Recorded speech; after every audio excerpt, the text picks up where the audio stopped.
Praise the Lord. Good morning. ప్రార్థన. పరిశుద్ధ ప్రేమ కలిగిన తండ్రి, నీకే వందనములయ్యా. ఈ ఉదయకాల సమయంలో అందరం ఇలా లేచి ఏకముగా కూడి ఇలా ఈ ప్రార్థనలు ఏకీపించడానికి ఇచ్చిన సమయాన్ని, సందర్భాన్ని బట్టి నీకు వందనాలయ్యా. ఇచ్చిన ఈ రిటర్న్ రివైర్ని బట్టి, ఆన్లైన్ మినిస్ట్రీని బట్టి నీకు వందనాలు, స్తుతులు, స్తోత్రములు చెల్లించుకుంటున్నాం రాజా. ఇదిగో అయ్యా, ఈ రోజు అంతట్లో మేము చేసే ప్రతి పని పట్ల నీవే తోడుగా ఉండమని అడుగుతున్నామయ్యా. తండ్రి, నీవు మా పట్ల వ్యాజ్యమాడివాడు కదయ్యా. ఈరోజు ఏ తెగులు, ఏ దుష్టుడు కూడా మమ్మల్ని హాని చేయకుండా నీవే మా పట్ల ఉండమని నీ దూతలకు ఆజ్ఞాపించమని అడుగుతున్నామయ్యా. అంతేకాకుండా ప్రభువా, ఎవరెవరైతే న్యూగా బిజినెస్ స్టార్ట్ చేస్తున్నారో, ఎవరైతే న్యూ థింగ్స్, న్యూ బిగినింగ్స్ ఈరోజు చేయబోతున్నారో, ప్రతి ఒక్కరికి నీ హస్తాన్ని దయచేయమని అడుగుతున్నామయ్యా. దేవా, నీ సన్నిధిని దయచేయమని అడుగుతున్నామయ్యా.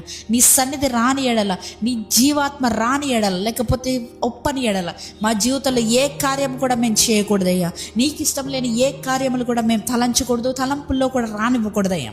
తండ్రి, నీవే కంచె వేసి కాపాడండి. మా మైండ్ని కాపాడండి అయ్యా. మా మనసులను కాపాడండి, దీవించండి. మా మనసులను పవిత్రపరచమని అడుగుతున్నామయ్యా.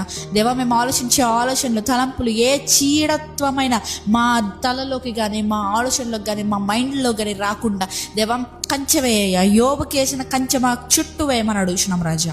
అదే కాకుండా ప్రభా, ఇదిగో అయ్యా, ఎవరెవరైతే ప్రభా వారి జీవితంలో ఏదైనా అనుభవాలు ఉన్నాయో ఈ రోజు మొదలుకొని ఇప్పుడే ఈ ప్రార్థనలో ఏకీభవిస్తుండగానే వారి జీవితంలో క్రొత్త ఆశ్చర్య కార్యములు, ఆనంద కార్యములు వారి జీవితంలో జరుగునుగా కానీ ప్రకటిస్తున్నాను.